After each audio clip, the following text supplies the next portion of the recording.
Commerce in the University of Kalyani and secured second place in first class, and did his post-graduation in the University of Burdwan and secured first place with first class. Then he had cleared the NET with JRF conducted by UGC and did his MPhil and PhD in the University of Burdwan, West Bengal. His specialized areas are financial markets, institutions and services, corporate finance, corporate performance analysis, corporate social responsibility, sustainable development, and emerging issues in accounting and finance. SAR has more Shah has more than 18 years of teaching experience in these specialized areas. He has published more than 53 articles in national and international journals and more than 8 articles in edited volume of books. Shah has delivered lectures in more than 37 journals, 37 national and international conferences, seminars and workshops. He has been the chairperson for more than 12 national, international conferences and seminars. He has presented more than 81 research papers in national and international conferences and seminars.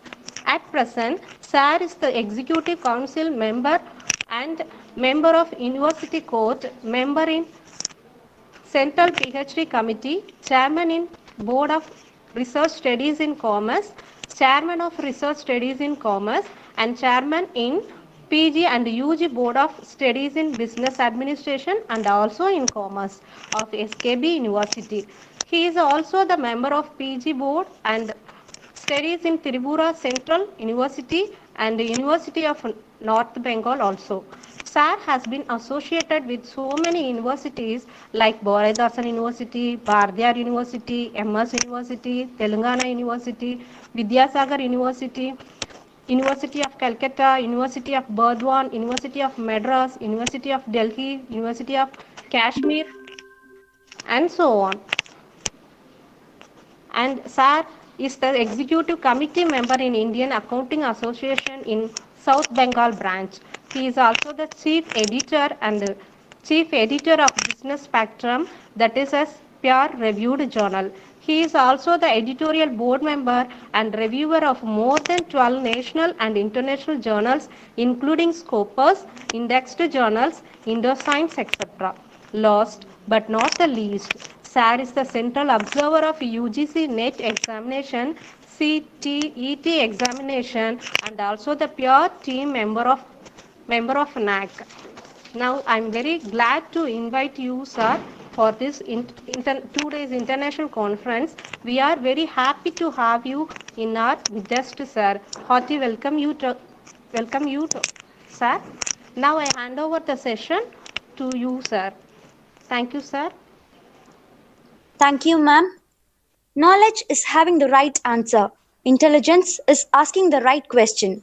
I invite Professor Pradipta Banerjee, Dean, Faculty Council of Commerce, Head and Professor of Commerce, Sidho Kanho Birsa University, Purulia, West Bengal, to commence the session. Thank you, madam. Actually, due to some network issue, I could not hear you at the beginning. I think I am audible to all of you right now. Yes, sir. Yes. Then yes, may I start?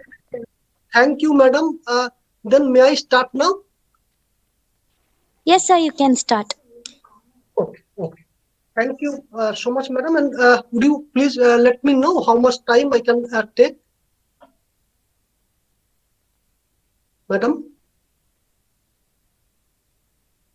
Madam, how much time I can take? Hello?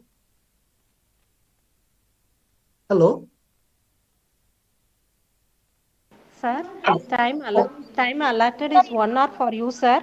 You take your time within the 1 hour, sir. Thank you, sir. Okay. Thank you so much.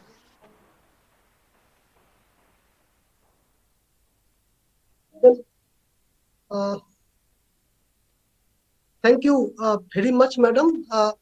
for introducing me with your kind words and introducing me with the learned participants of this international conference on impact of pandemic in the universal tertiary sector. I think I am audible to all of you. Yes, sir. Yes, sir. It's Oh, audible. Impact of pandemic in the universal tertiary sector, which has been organized by PG and Research Department of Commerce of this highly reputed and very old, and you can say uh, very well known as well as prestigious Holy Cross College of Trichy city, and also of the state of Tamil Nadu also. Uh, Today, I'm feeling very much delighted and at the same time feeling very much privileged as well as honored to be associated, albeit virtually, with this prestigious college of Tamil Nadu, in the state of Tamil Nadu, for the very first time.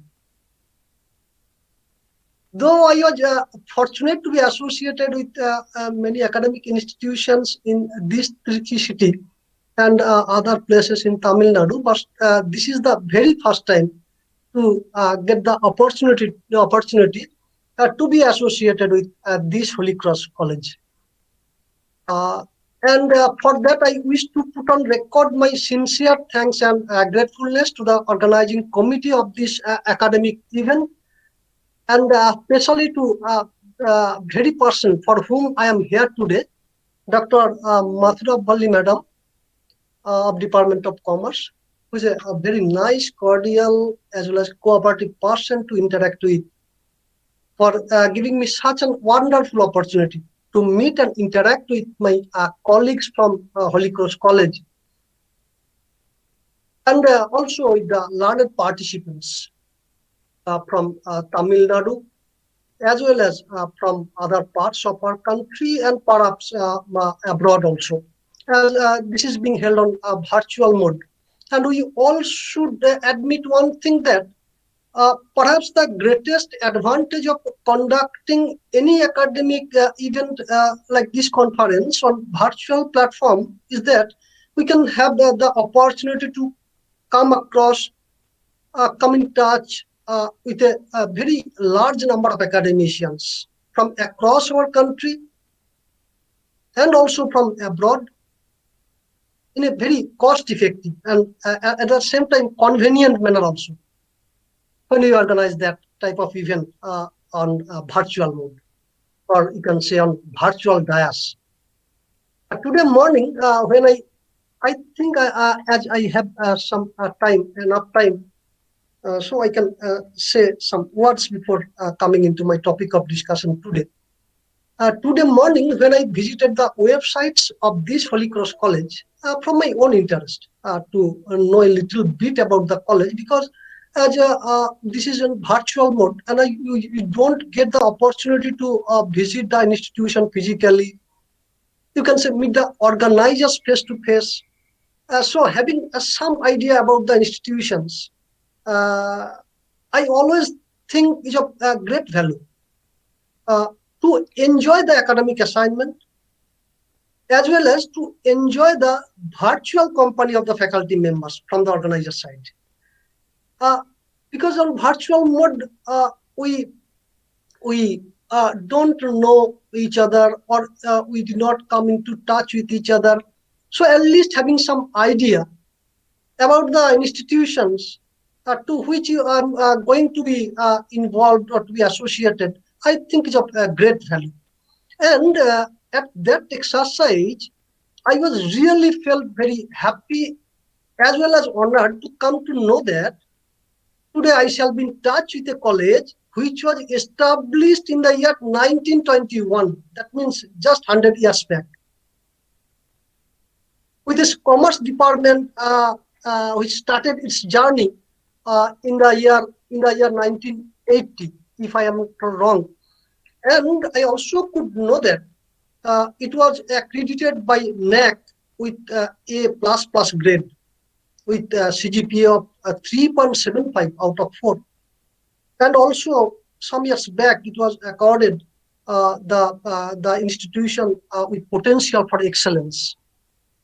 So all this I could know from the website, and so many faculty members are there, a huge number of students are there, so many programs are there, so many disciplines, departments are there. So it's really a matter of great privilege for me today. And for that, I once again convey my thanks to the college authority and Tiruchirappalli madam for enabling me to be here today. Now, to start with formally, Honorable Secretary of this college and also the patron of this academic endeavor, Dr. Niranjana Anthony, conference chair, as well as Honorable Principal and Head Department of Commerce, Dr. Christina Bridget, Honorable Convener and Organizing Secretary of this event, Dr. Sohita Madam,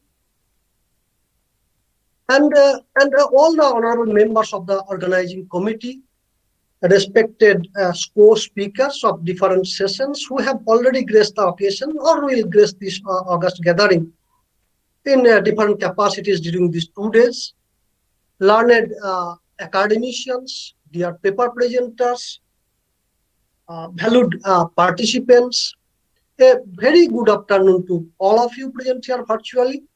And I wish to wish you a very safe and blessed staying at this time, as during this very normal and difficult period of time, we are a little bit anxious about our safe staying. So I wish all the good in that direction.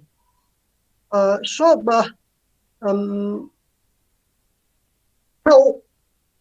coming into my today's topic of, I should not say it as deliberation or lecture like this. Rather, it's just like a discussion session with all of you, because I know many of all of we are very much aware of all the things that I'll go to share with you today.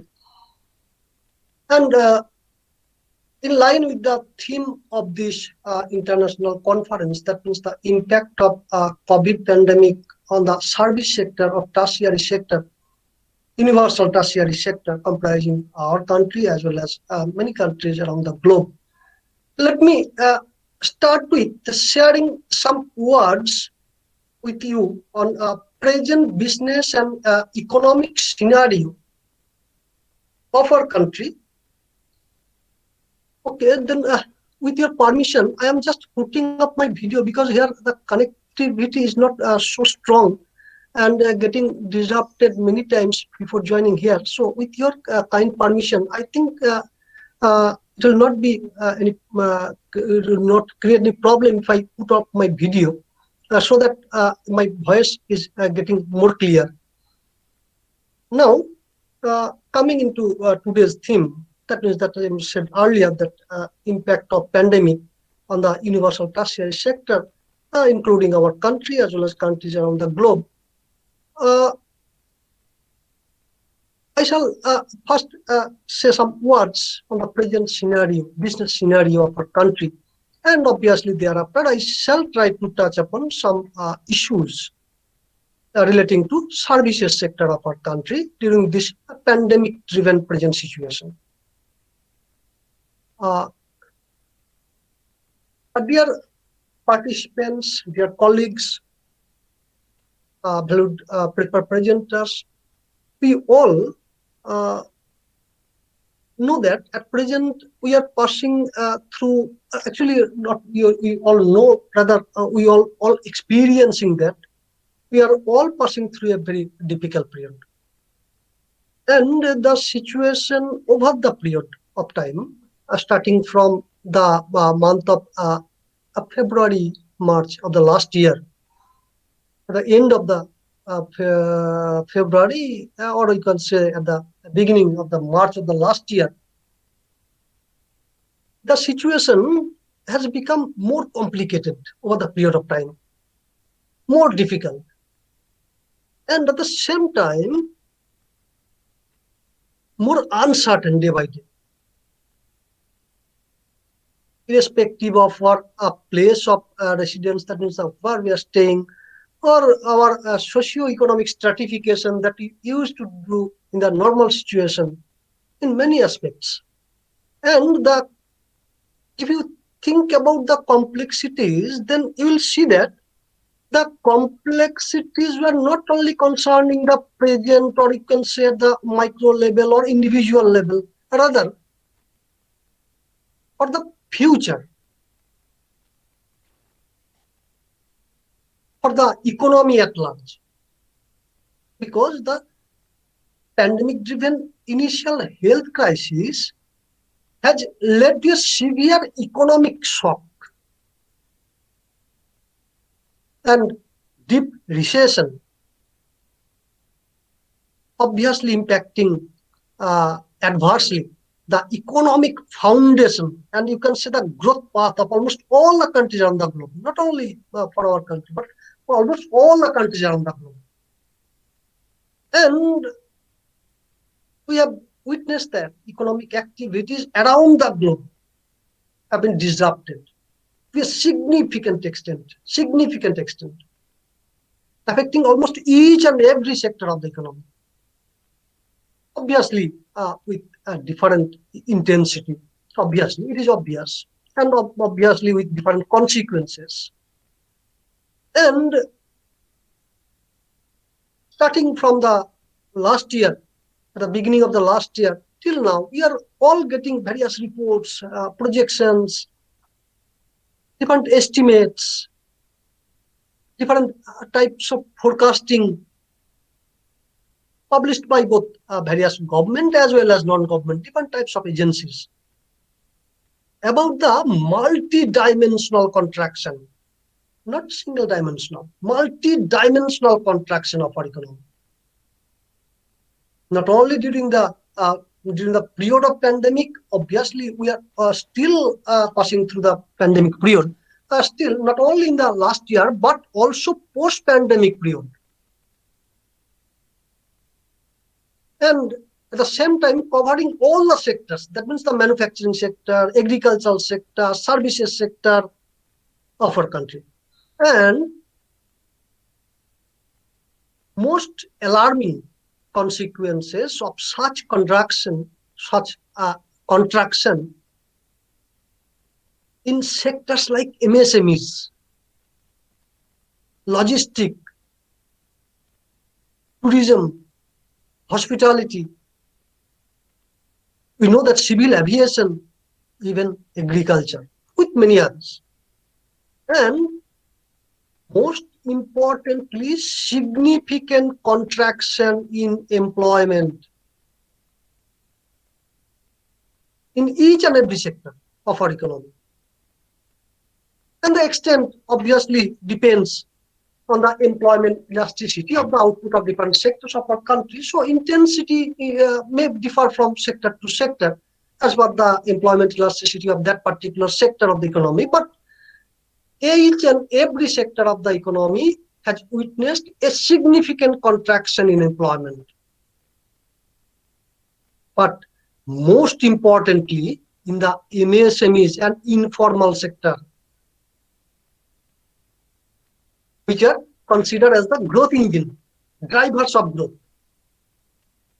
of any economy, not only for India, but for each and every economy of the world. MSMEs and informal sector basically plays a vital role, a significant role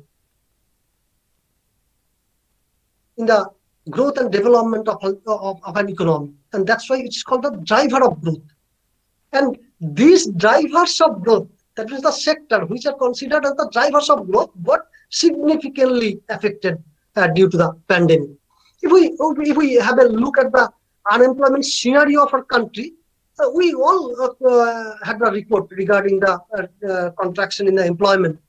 Then perhaps we noticed that during the prolonged period of lockdown and also post-lockdown period, that means that during the period of unlocking, unemployment in our country rose significantly. And I'm not mentioning the exact figure, but so far I can remember an estimate pointed out that within the last year only, we lost around 15 crores of employment in different sectors.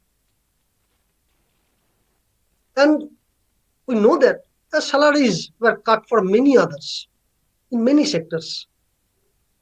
And the situation was more severe, more acute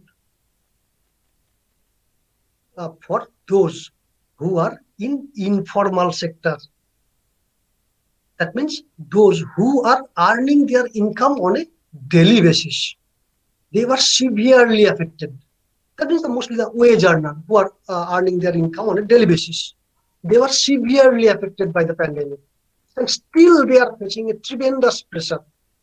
And businesses from almost all the sectors of our country have witnessed major stress, major challenges for a number of reasons.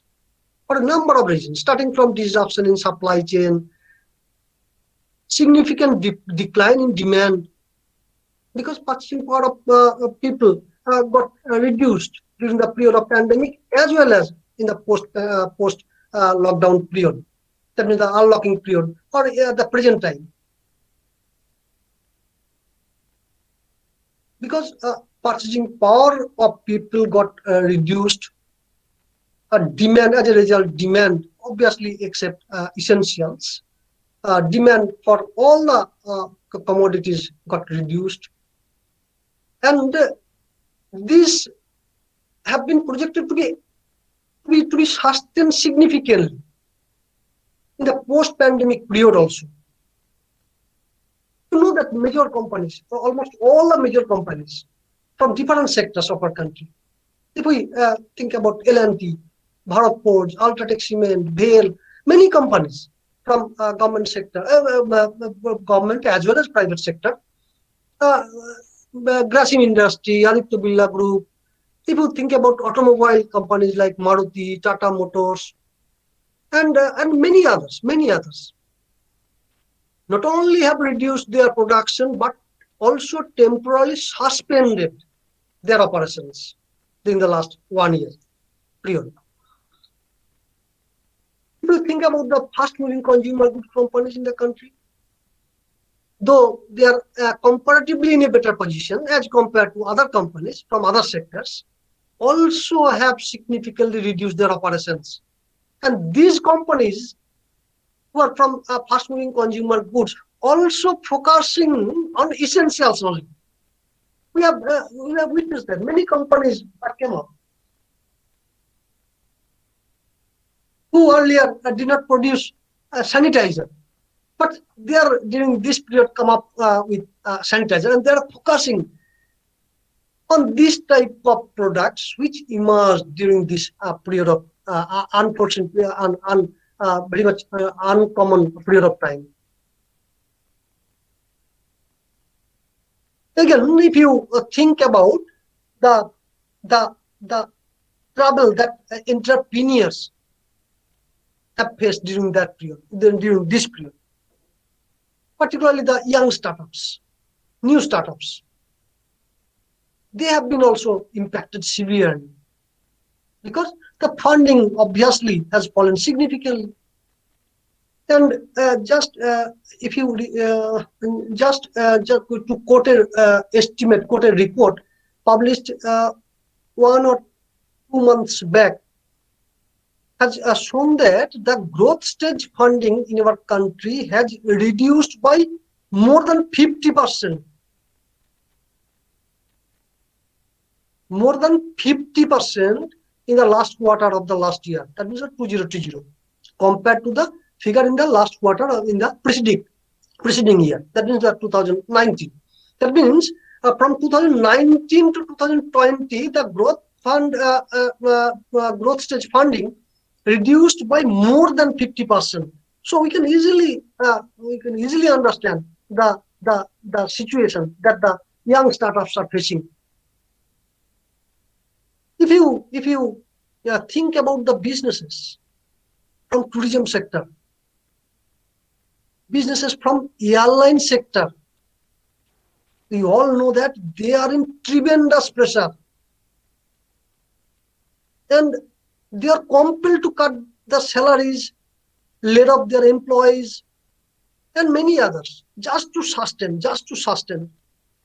And in this regard, if you go through the report of both CII and SOCM, then you'll see that they pointed out that a huge chunk of workforce involved in tourism sector, hospitality industry in the country has already faced and will also face further unemployment in the days to come. They already have experienced the situation of unemployment, and the report also says that they will further face the situation of unemployment in the days to come. If you think about transport companies, then you will see that in the last year, during some months, their revenue went down to nearly 95%. That means they experienced a reduction in their revenue by 95%. And just to name a few, that's the situation of Ola. And many other transport companies are there, and they were experienced very significant reduction in their revenues. And this very situation, this very scenario is quite similar in almost every sector, except essentials. Obviously with different intensity, but the scenario is more or less similar in each and every sector of our economy. If you think about export, if you think about import, agriculture, manufacturing, trading, everywhere, logistics, everywhere, e-commerce, sorry, not e-commerce, it's the exception also, because this sector got some or experienced some favorable impact of pandemic. So more or less, except a very few, each and every sector of our economy experienced significant reduction in revenue and tremendous pressure during the last 1 year. And they are still facing such type of problem, though the economy is getting recovered over the period of time from the last year. And if you think about the agricultural sector, then I can present before you the situation that the persons who are involved in agricultural sector from our state, that means the West Bengal, then you'll see that a large number of farmers faced major challenges, major difficulty. Not only the situation of West Bengal, because I am going to share with you some situations from the tea garden in Darjeeling, in the state of West Bengal, but almost all the agricultural, all the farmers from across our country witness different types of challenges, different types of difficulties, as well as uncertainty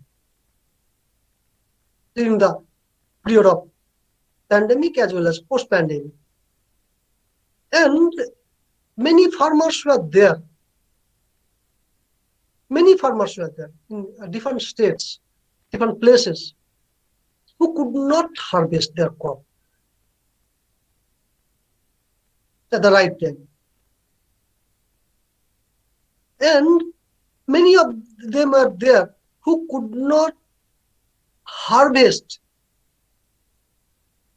and also as they could not harvest in right time, So they also could not get the appropriate yield or good yield. So loss of yield was also there. And the situation for the tea gardens in West Bengal was also very critical, because due to the logistic problem, because the tea gardens, tea estates are very much sensitive in different aspects. So due to some technical logistic as well as other problem, tea estates in the entire Darjeeling district, which are basically based on the tea industry, were unable to harvest their first flush at the time of flushing, and the impact of this on the second flush was also very much adverse, because the second flush was also got delayed, and the entire Darjeeling tea waste industry has faced significant fall in revenue apart from tourism sector. You know that Darjeeling is a very famous tourist spot and attracts a large number of tourists all over the year. So these are all the situations of our country comprising different sectors. Now, to address the issue, like all other countries, our country also, with obviously with undertaking some appropriate health measures, that is most important during this time to contain the further spread of the disease, has also announced a variety of measures. We have seen them from the June, July of the last year to present. That means the last budget. A variety of measures were taken by the government to tackle the situation.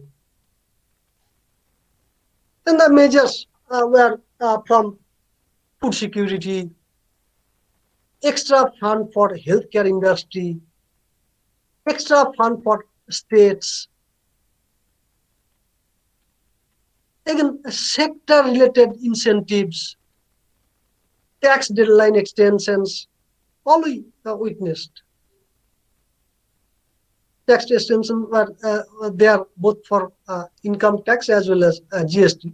But all these measures, or you can say the stimulus packages, were only to address and restore the disorders. Disorder means social disorder, economic disorder, focusing short-term outlook to tackle the situation like reduced business activities, reduced economic activities, shrinkage in trade, contraction in job, that means employment, the problems of MSMEs that they are facing, problems in agricultural sector, informal sector, disrupted supply chain, or like this. But the country needs to design appropriate strategies, appropriate policy measures to develop economic antibodies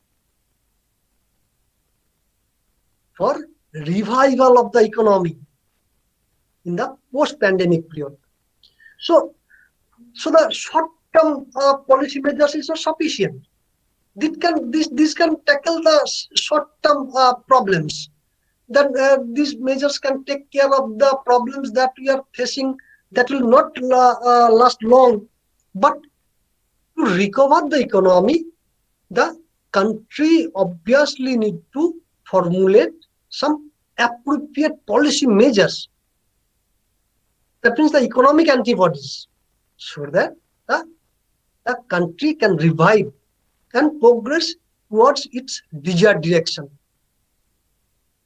Or you can say, to make the country enabled to adjust for the new normal, the new term that we came to know during this period is the new normal. That means coping up, making the country the power to make coping up with the changing situation. That means to coping up with the new normal situation. And to address the issue from a long-term perspective, Many initiatives were taken by the government, but in all such initiatives, the government has stressed on pandemic-driven opportunity. The government is frequently quoting that we have to capitalize the pandemic-driven opportunity so that we can develop our self-reliance. We can increase our self-reliance and propose for the Atmanirbhar Bharat vision, self-reliant India mission, saying that self-reliant India does not mean cutting off the country from the rest of the world or isolating our country from rest of the world. Rather, it means lowering, that means reducing the dependence on other nations for different purposes, for its imports. That means the reducing the dependence on other countries for its imports of different types of commodities and other things as far as possible as well as practicable. Because some situations are there where cutting is possible, but that is not practicable, considering different aspects. So, Atmanirbhar Bharat is nothing but reducing the dependence on other countries for the imports of our country as far as possible and practicable. And government is always stressing on the to building the capability of our country to capitalize the opportunity, pandemic-driven opportunity, to make our country a self-reliant country. Again, we know that in the post-COVID period, many companies and also some economics, not only many companies, but also some economies are also expected to adopt de-risking strategies. We all know that. And shift their manufacturing bases either partially or fully from China. And also they are going to contract manufacturing. So all this can create a huge opportunity for India. And if our country can capitalize these opportunities, it is expected to emerge more and more in the post-pandemic period, then it will surely contribute a lot to revive and boost our economy. That government is focusing, is giving emphasis for the future, comprising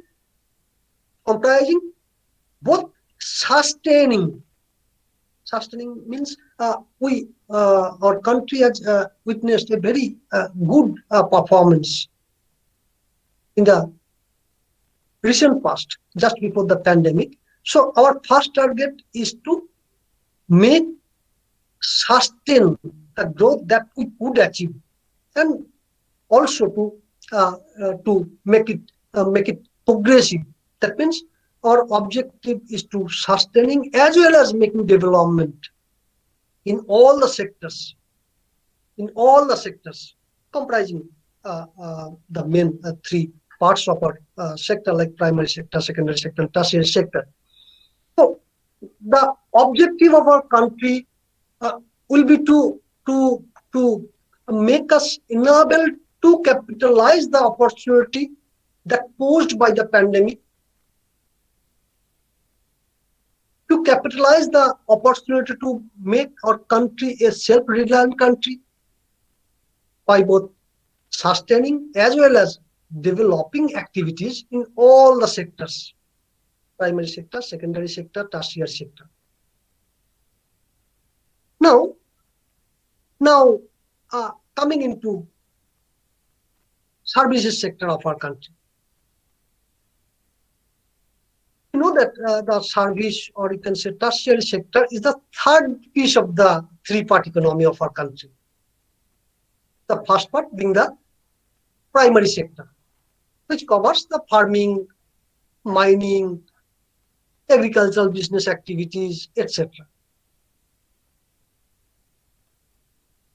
The secondary sector covers manufacturing and other business activities that facilitate the production of tangible goods. Production of tangible goods from the raw materials produced by the primary sector.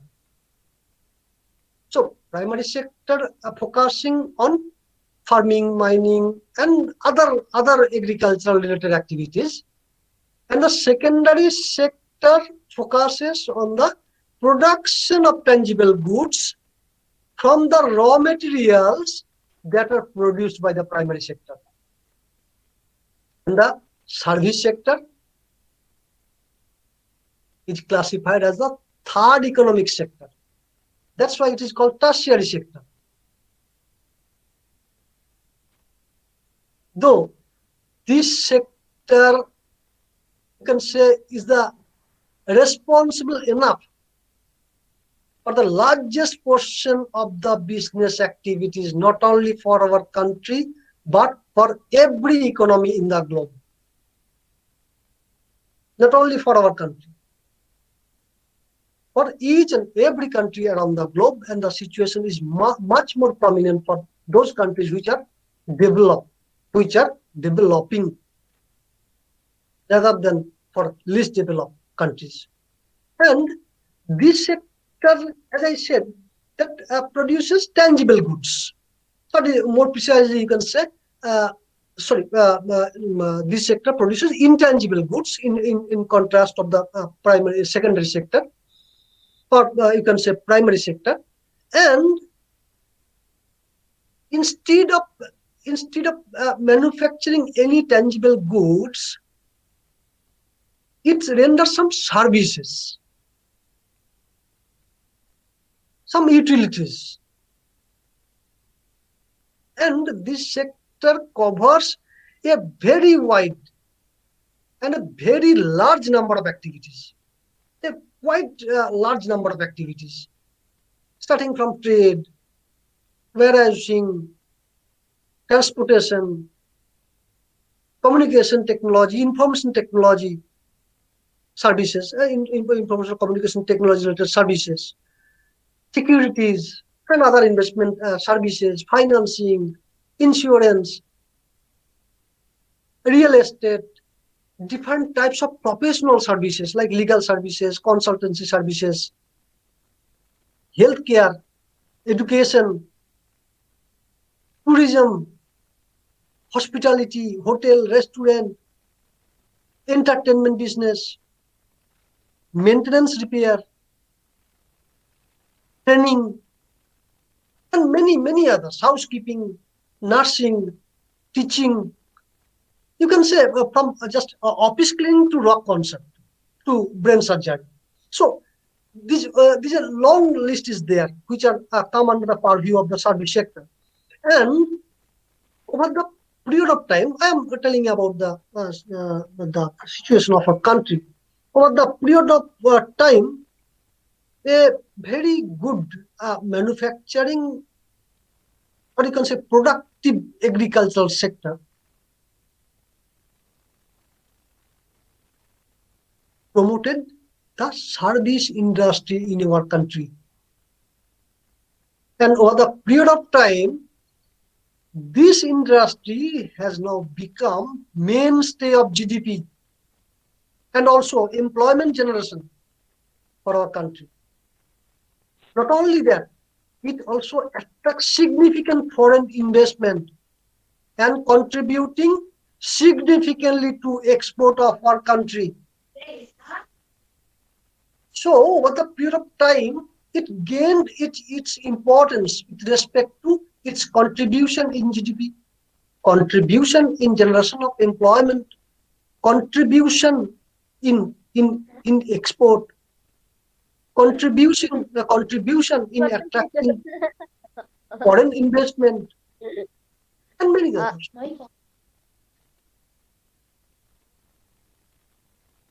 And this sector is not only the largest or dominant sector of our country, but this sector is the key driver for economic growth for every country. And if we take the present figures, then you'll see that this sector contributes around 60% of India's total GDP. Can you imagine? This sector alone are contributing around 60% of total GDPs of our country. And even this figure is more than 60% for a few states of our country, like Karnataka. In Karnataka, the percentage share of service sector in total state's GDP is more than 60%. It is nearly 72%. Well, for industrial sector, this is only 31 or 32 like this. And for agricultural sector, it is around 15%. So while agricultural sector is contributing around 15% to the Indian GDP, the industrial sector is contributing around 30% to total GDP. Services sector is contributing more than 60% of total GDPs, national GDP. And for some states, it's more than 70%. Again, this sector provides second largest employment just after agriculture. While agriculture provides nearly 41% of total employment to the workforce, the services sector providing employment to nearly 30% of the total workforce of our country. If we consider the contribution of this sector in attracting FDI, then you will see that more than 50%, that means more than half of total FDIs are coming from services sector.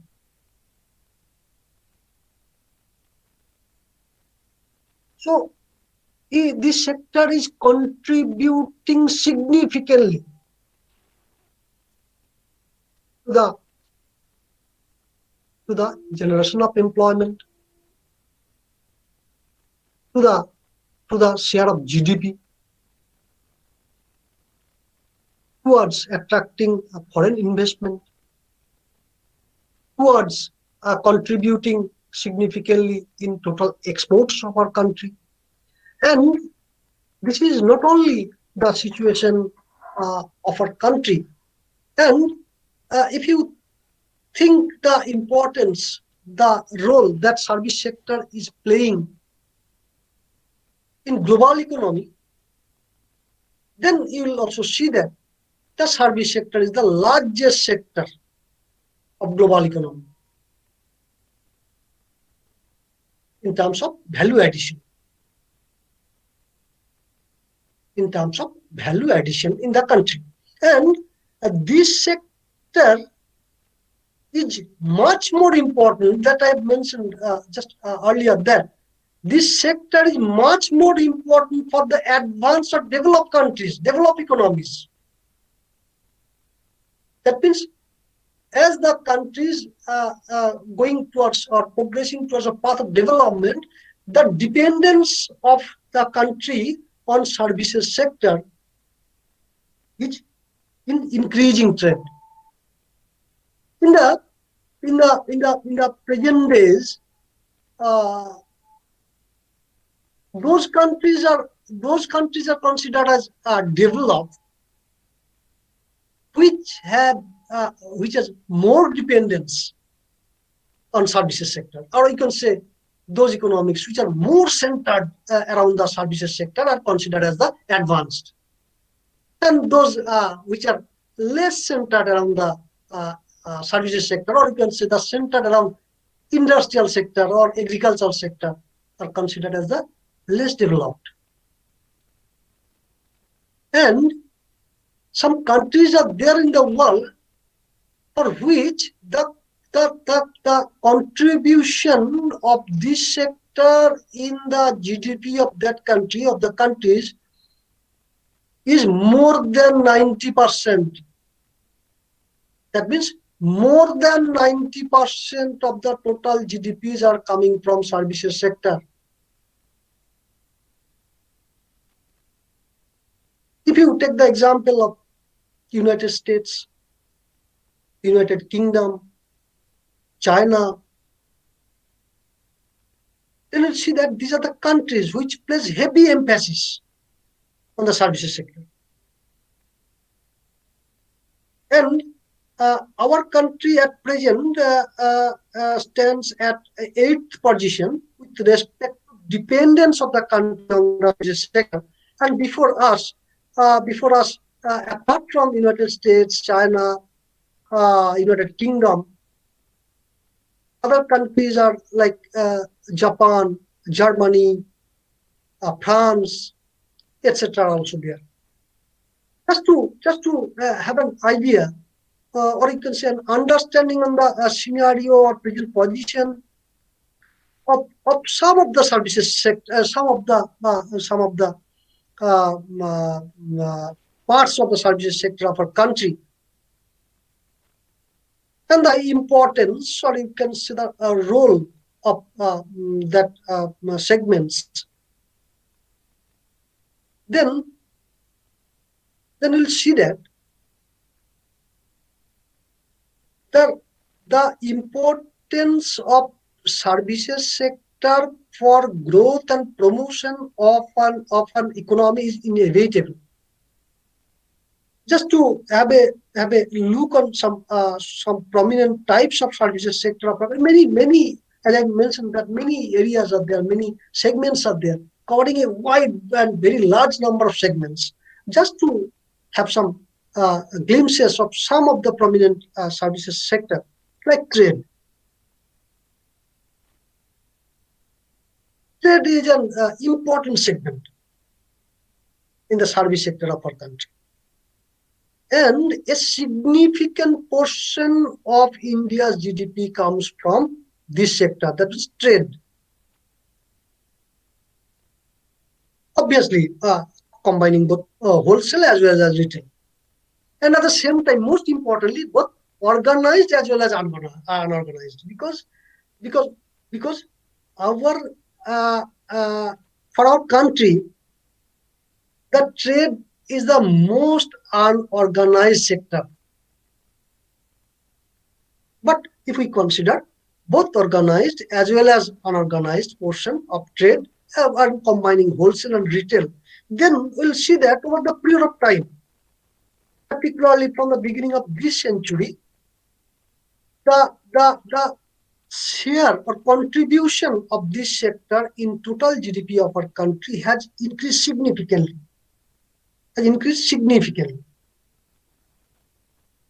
And we know that last decade we had witnessed a significant growth in real GDP, and it was in the range of nearly 8 to 9%, at least during the last 4 or 5 years. And this fast growth in GDP means rising disposable income of the population at large. More importantly, the middle class population. That means rising disposable income in the hands of the middle class people. And as a result of such a growth in consuming population, the retail business also got a boost. This is obvious. But as there are no official estimates of the size of the retail trade, because a large number of small and decentralized traders dominate the Indian retail sector. So you cannot have exact figure, exact official estimates, but some estimates you can get from different agencies like NSO and many other agencies are there who are putting some estimates and put that number at nearly 1.25 crores. And only trade provides employment to around 3 crores of people. 3 crores of people. which constitute nearly 7% of the total workforce in our country. Only trade is contributing that. Now, on the basis of employment intensity in retail trading,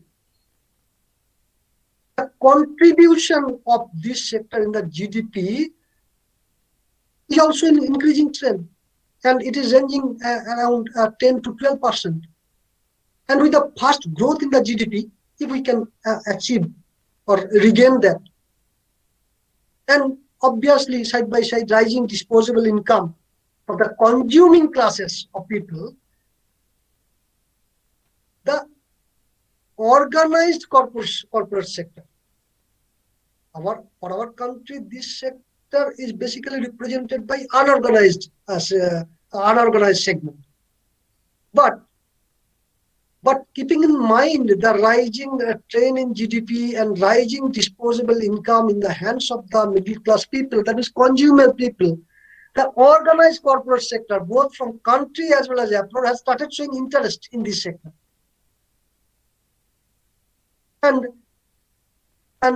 they are looking for modern format of retailing. That means organized retailing.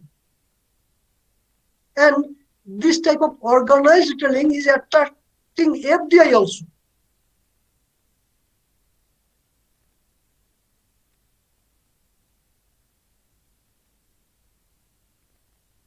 Tourism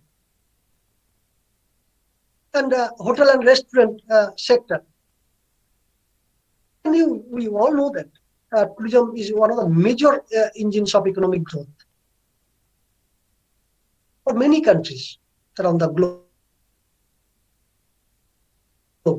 And we know that some small countries in the world are there, very small countries, small in geographical parameter.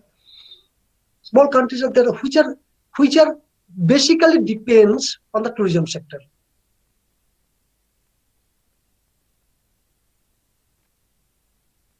Our neighboring country, Bhutan, you know that the economy of Bhutan is basically depends on the tourism sector. But as tourism covers a wide variety of other sectors and does not fall under a single heading in the national statistics, its exact contribution in GDP or its exact contribution in employment of our country is not is very much difficult to ascertain, but we can have some estimate. We can have some estimates on the contribution of this sector in generation of employment as well as contribution in GDP. And some estimate says that,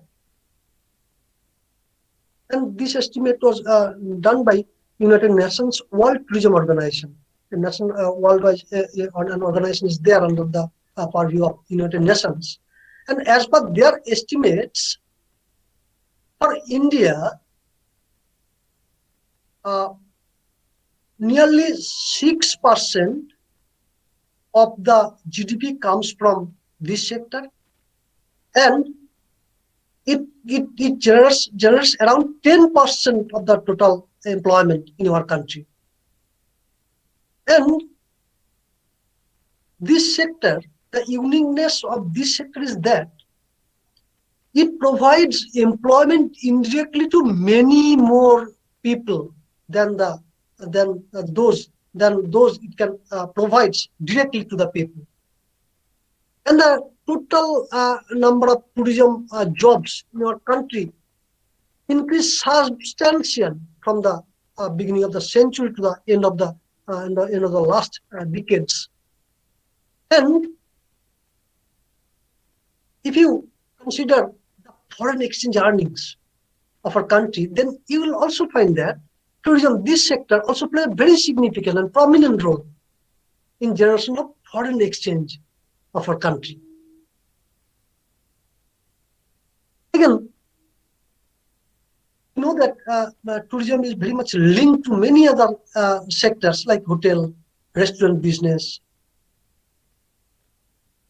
And many other segments are there which are basically act as a sub-component of the tourism sector, because without holistic development of all the other sectors, the tourism sector will not be able to flourish. And these sectors also, this type of various other type of sectors also play an important role in the economy. For example, uh, for example, uh,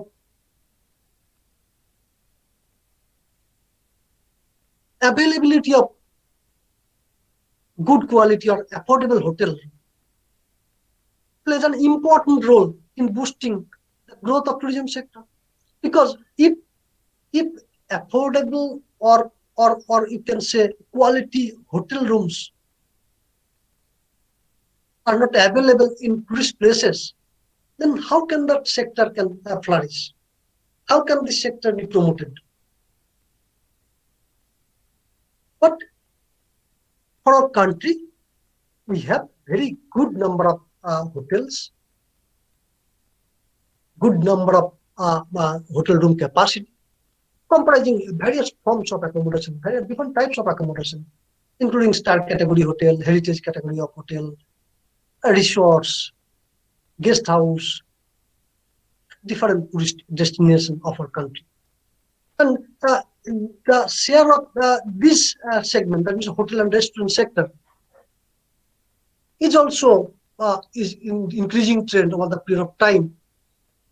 And this sector witnessed nearly 10%, around 10% growth, obviously CAGR, compound annual growth rate, in the last few decades. So these are the situation of tourism. Now, in this way, if you take have a look on other sectors like shipping. You know, for our country, shipping plays a very important role in the economic development, because because its importance, high importance in international trade. Our shipping industry plays a very vital role in the energy security of our country, because energy resources such as coal, crude oil, and natural gas are mainly transported by ship. Again, during a crisis situation, that is the lockdown period that we faced in the last year, Indian shipping contributes, or you can say, played a very, very important role in uninterrupted supply of essentials. And at that time, you can say it served as a second line of defense. And if you see the importance of shipping in our international trade, then you'll see that more than 95% of total country's trade, obviously by volume, and slightly less by value. Slightly less means nearly 75%. That means 95% of the country's total trade by volume and nearly 3/4 in terms of value are being transported by sea. That means through ships. So we can easily understand the importance of this sector in our country. But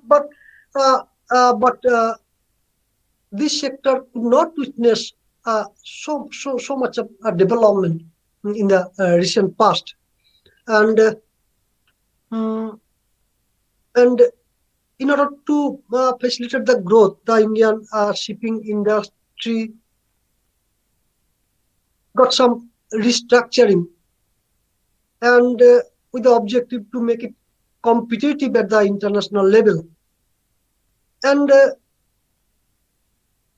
some measures that have taken by the government in that direction, like bringing acquisition of all types of ships under open channel licensing, allowing 100% FDI in the shipping as well as in ports, Indian ports, cargo support system to Indian shipping lines, and most importantly, introducing of a tonnage tax system and establishing different maritime university. Some initiatives have been taken by the government to uplift this sector, considering its importance in international trade, both in terms of value as well as volume. In this way, you can have a look on different other sectors like warehousing services, that is storage services, and its importance both for inbound as well as outbound services, because without having warehousing services, many, or you can say no sector can be run in a smooth way, because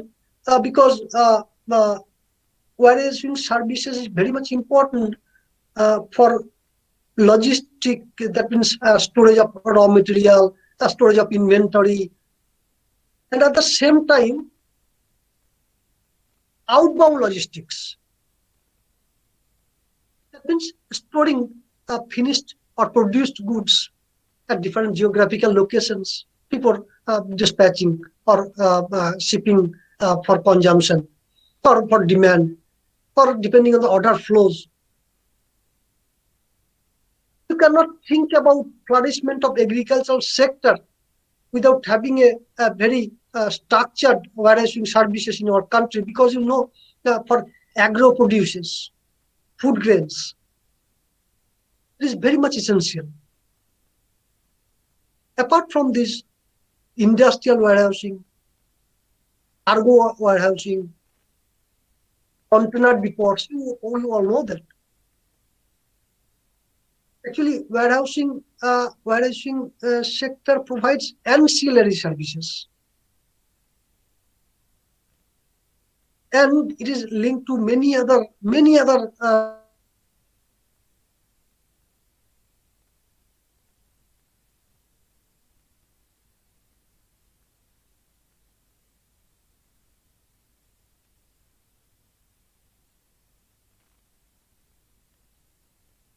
engineering consultancy. Though our country is in a very good position with respect to engineering consultancy, but with respect to management consultancy, we are lagging behind to some extent. In case of legal services, we are performing very good. I'm not coming into details. If we think about construction sector, which is considered as the barometer of economic activities at present day situation, actually it acts as an indicator of development, and at the same time creates investment opportunities. Construction sector, investment opportunities across various related sectors, and this sector also contributes significantly in the national GDP.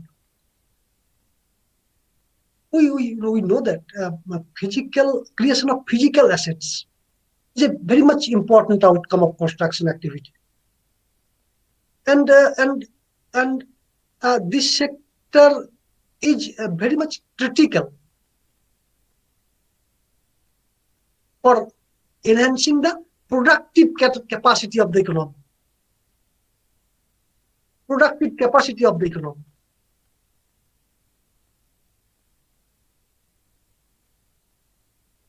For our country, before the process of liberalization that's initiated in the last decade of the last century, this sector was basically dependent on the government spending. But this sector was given industry status in the year 2000. And since then, more and more initiatives have been taken by the government to undertake projects under triple P basis. Triple P basis, private-public partnership. Under different model, we know that build, operate, transfer, build, operate, own, transfer, and many other models are there, bold. And now, more interestingly, now FDI is also allowed in this sector up to 100% through the automatic route. for different types of projects like township, housing, and alike. If we think about real estate services, if we think about IT services, if we think about telecom services, even the research and development services, everywhere, the country is highly dependent on this sector. And every country during its different phases of development is increasing its focus towards this sector. And to summing up, India has a very fastest growing services sector, and considering its importance in generation of revenue, generation of employment, contribution in export, and other aspect, government is also taking some aggressive steps to increase India's commercial services, that is export share in the global service market. And India's unique competencies, or you can say competitive advantage, lies in its knowledge-based services. And backed by some government initiatives, the services sector in India has the potential, and government realizes that this sector has the potential to unlock a multi-trillion-dollar opportunity, in line with the vision of the government to make our country a $5 trillion economy by the year 2024-25. We are not very much sure whether the target can be achieved or not because of this interruption, or you can say disruption in the growth path due to pandemic. But still, we are very much optimistic. But we know that such an ambitious target of $5 trillion economy, we have to go along. And the Prime Minister has announced that the 5 trillion economy for India, by the year 2025, if can be achieved, India will become the third largest economy. And the government has focused and said that to achieve the $5 trillion economy, services sector will contribute to $3 trillion economy. That means to achieve the $5 trillion economy, the focus of the government is on boosting services sector. Boosting services sector contribution to $3 trillion out of $5 trillion. Well, the target for the manufacturing sector is only $1 trillion. And for agricultural sector is another $1 trillion. So we can easily understand the importance of the services sector in our country that government is placing to promote the economy to its new height. I think I have already consumed most of my time, so I'd like to conclude my talk just by summing up the previous words, as well as mentioning some of the developments in the services sector of our country that we witnessed in the recent past, particularly during the last decades. Combining also the pandemic period, that is the last year. In the last year also, we have witnessed some developments in the services sector, both from government initiative as well as non-government initiatives. Madam, can I take another 10 minutes? Madam?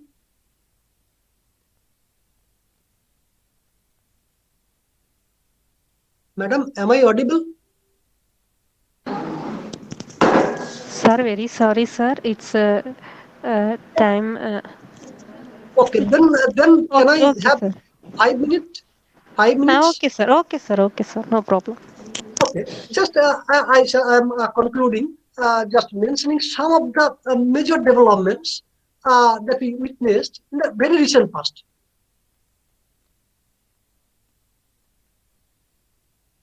Indian healthcare industry.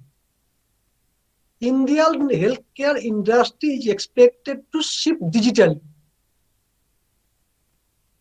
That means digitally enabled remote consultations, teleconsultation.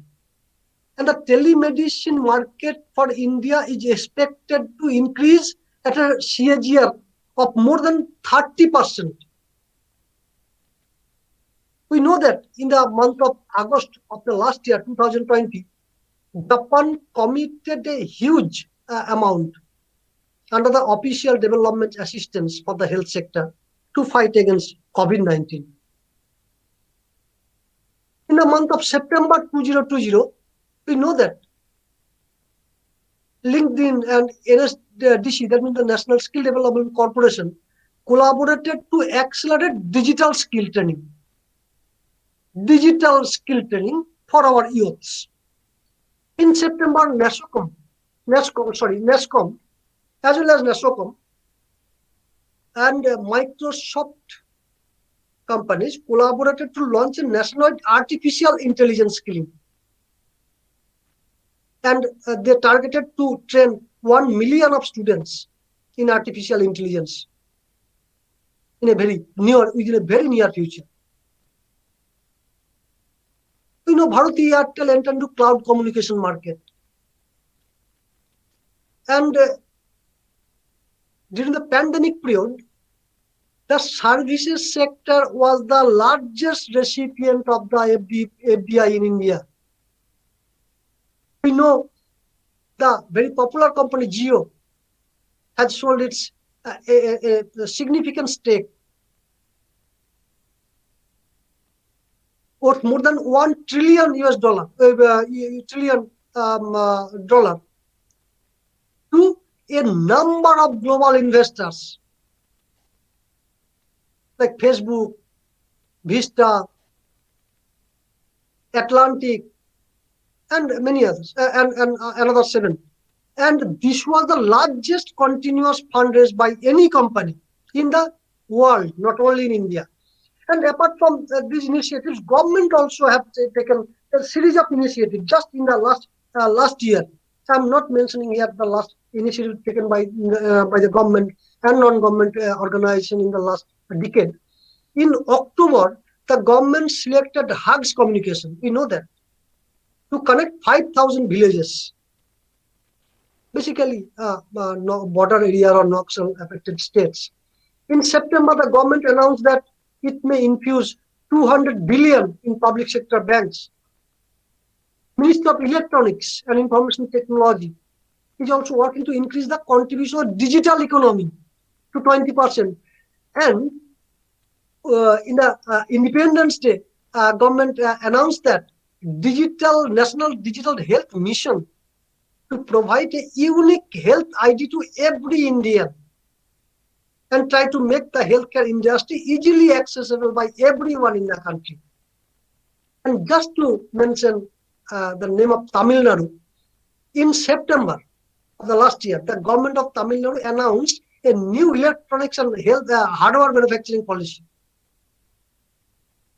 aligned with the old policy to increase the state's electronics output substantially within a span of 5 years. And for that, the state government aims to meet the requirement for incremental human resource. How? By upskilling and imparting training among more than 1 lakh of people within a span of 5 years. And this type of initiatives, many other initiatives, a series of initiatives are there. Just to conclude, the service sector of our country is performing in a very good way. and also is expected to perform in an excellent way in the coming days, coming years. And as per an estimate, the Indian facilities management market is expected to grow at a CAGR of 20%. And in a very near future, the healthcare and IT industries are expected to reach their new heights. And the digital economy is estimated to reach a $1 trillion by the year 2025. And these optimism are very much justified for many more segments of the services sector of our country. And the implementation of GST also will give some impetus in capitalizing the advantages for further growth of the sector in the days to come with the reduced prices of services. But to boost the sector in our economy in the direction that government is desirous, the government has to play more comprehensive, or you can say more proactive role through rapid and structural reforms,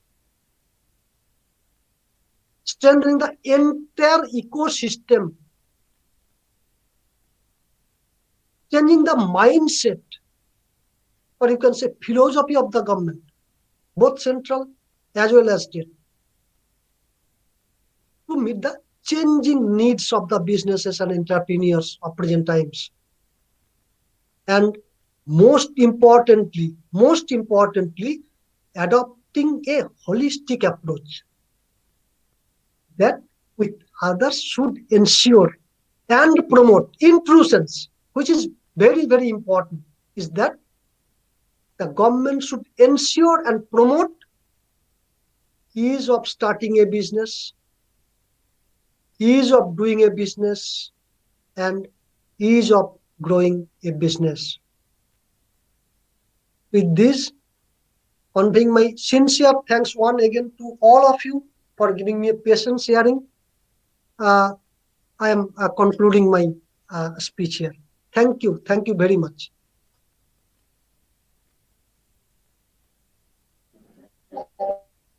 Thank you, sir, for explaining the importance of role of service sector in global economy. Gratitude is not only the greatest of virtues, but the parent of all others. I call upon Mr. and the farmers to pour the vote of thanks. It's not happiness that brings gratitude. It's gratitude that brings happiness. Honorable Chief Guest, faculties, and my dear friends, a warm evening to all. I deem it a great honor to propose the vote of thanks on this memorable occasion. Let me start by giving glory to the Almighty for His grace He showered on us. On behalf of the entire Institute, I would like to extend my first and foremost gratitude towards our Honorable Chief Guest, Professor Pradipta Banerjee, Dean, Faculty Council of Commerce, Head and Professor of Commerce, Sito Kongo Brizza University, Puluria, West Bengal. This program cannot be complete without your presence and inspiring words, sir. Thank you, sir, for highlighting the economic objectives for sustaining and developing the various sectors of our country in the post-pandemic period. My sincere thanks to our principal, Reverend Sister Dr. Christina Bridget, and our secretary, Dr. Sister Nirajana Antonisamy, for the constant support and encouragements. I would also like to thank the organizers, participants, student volunteers, and the support staffs for the smooth conduct of the program. I thank you all once again for making this event a great success. Thank you, sir. Thank you all. Thank you so much, madam. It was Thank unique you, dear sir. opportunity for And me. we thank all I was really very participants much happy of to be today. here. Yes, madam. Yes, madam. Thank you, sir. Thank you so much, sir. Thank you so much. Thanks to you, madam. Thanks to you all, madam. We wind up the sessions for today. We wind up the first day of of the international conference. We are looking forward to meet you all at 9 a.m. tomorrow for the second day of the two-day international conference. Thank you one and all once again. Madam, thank you. Then may I leave now?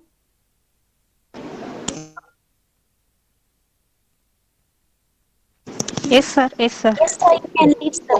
Okay. Thank you so much. Thank you so much, madam. I am quitting. Yes, sir. Thank you, sir.